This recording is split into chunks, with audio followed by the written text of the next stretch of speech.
Ayan na, uusok na siya, guys! Diba, guys? Ang bango! Pang mayaman yung amoy niya.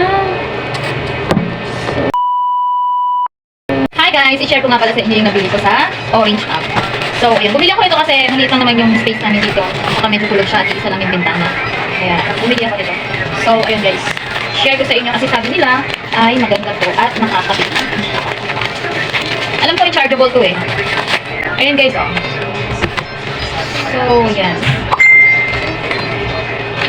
Ito siya guys. Amoyin ko kung mabangoan. So, parang mabango naman kasi ano, kahit naka-sealed pa siya, naamoy ko na yung ano niya. Mabango. Pwede na, mabango siya. So, ayan. Ay! Wala ko nalubog siya. Nakinaamoy yung cellphone mo. Ayan, may kasama na siyang ano, pandikit dun sa dingding. Ayan. Ito yung charger, diba? Sabi ko na, rechargeable siya. So, ayan guys. Ilalagay siya dito. Ano ba? Ano ba to? Ikaw sa dito, ganyan. Bakit ayaw pumasok?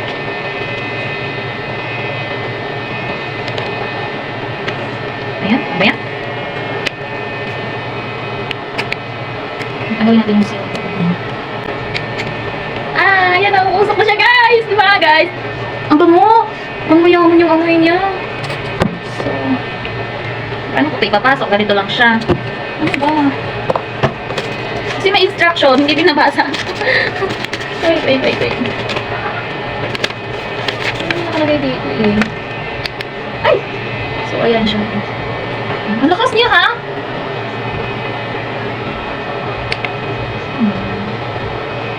Yan. Alam ko yung number 1, every 5 minutes yun na ano siya, nabuga siya. Tapos,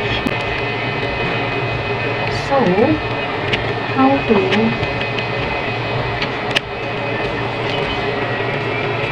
yun! Dali mo. So, ayan siya guys. Okay, balik natin. Ano niya?